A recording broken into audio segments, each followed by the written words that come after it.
All right, let's dive right in. We've got a really interesting career path to explore today, one I bet you've probably never even considered. I'd be surprised if you had. Right.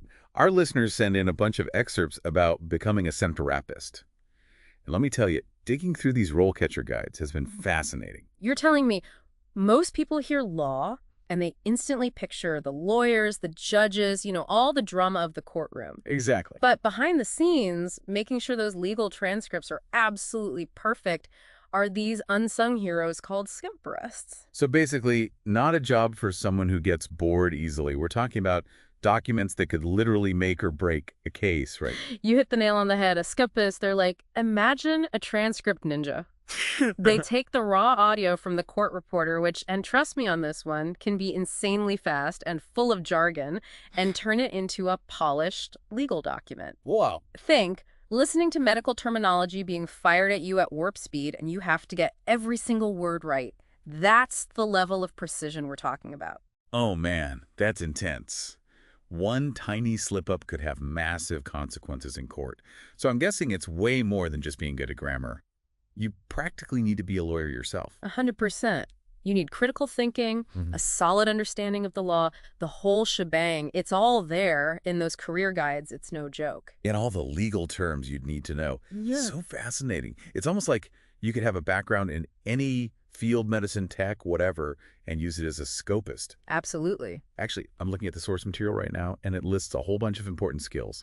Things like active listening, reading comprehension, even being good with computers is in there. Which makes total sense, because a big part of the job is the technical side. Oh, yeah. Scopists use special software to edit and format those transcripts, and they're constantly researching legal jargon and past cases to make sure everything is accurate.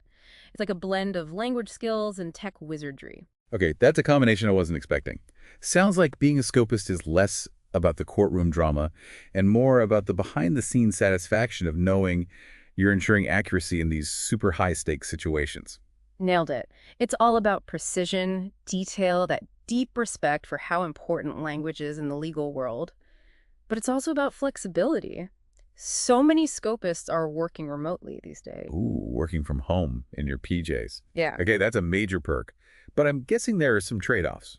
What about the downsides? What do your sources say about the potential challenges of being a scopist? Yeah, you got to be ready for the less glamorous side, too. The sources were pretty straight up about this isn't a job for everyone. It can be really demanding. I bet. I mean, you need intense focus, and you have to be okay with repetition. Remember, we're talking about going over legal jargon, page after page, sometimes under crazy deadlines. Okay, so maybe not the best fit for people who get bored easily or like totally lose it under pressure. Yeah. It sounds like a recipe for burnout if you're not careful. Mm-hmm. What did the sources say about work-life balance for scopists? I'm super curious about that. Definitely something to think about if you're considering this career.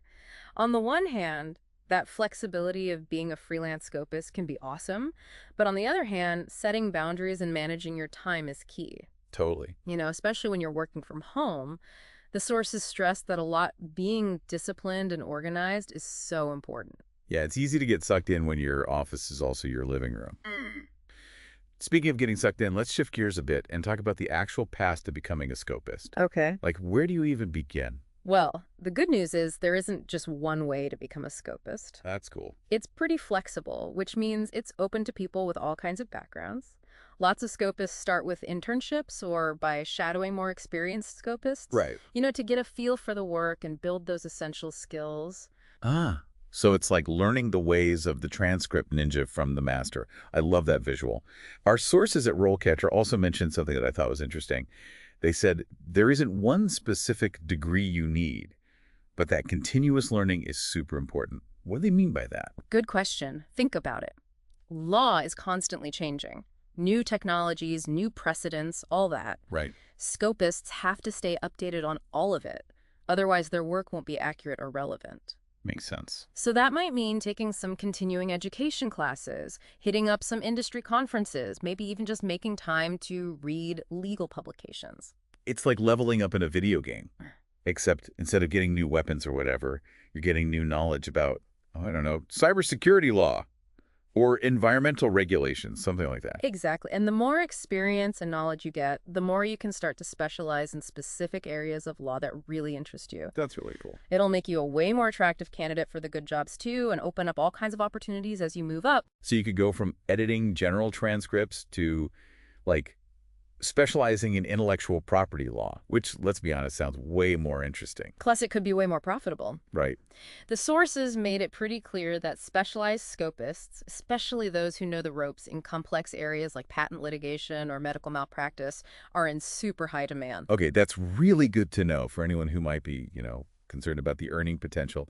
But speaking of the future, I think it's time to address the elephant in the room. What, you mean the algorithm on the computer? Exactly. How's AI impacting the world of Scopists? Because, let's be real, that's probably a big question for our listener, too. I mean, it's a big question everyone's asking these days, isn't it? Are robots going to take over the world? And, is transcribing legal documents the first step? It's funny you should say that. The sources we looked at actually had some pretty interesting takes on the whole AI thing. Yeah. On the one hand, imagine if you had these AI tools that could transcribe audio almost perfectly. And not just that, but they could flag any inconsistencies, maybe even potential legal problems, all for the Scopist to look over. That'd be huge for productivity. Okay, I see what you mean. So less robots stealing our jobs, more like robots becoming our super efficient assistants. I can get behind that. But what about the downsides? Did the sources mention any potential negatives about AI in this field? Well, there were some concerns that, AI could start automating certain tasks, and that could lead to fewer Scopist jobs overall.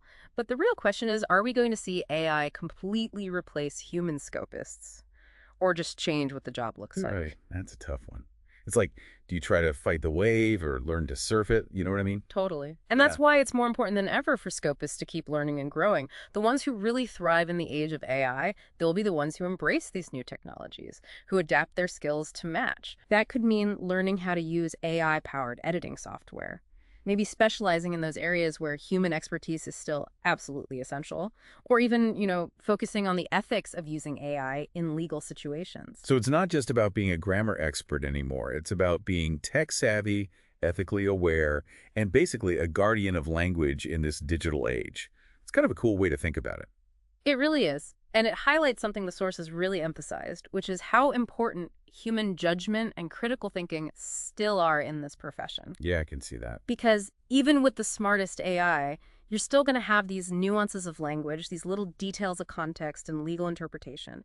That's where humans come in.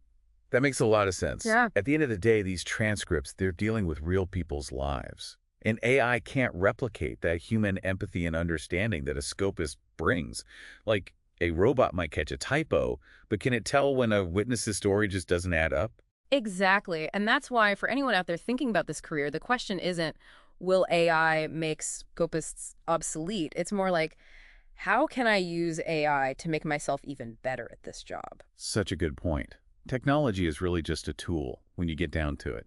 It's up to us humans to use it the right way, to make sure things are fair and just, especially in the legal system.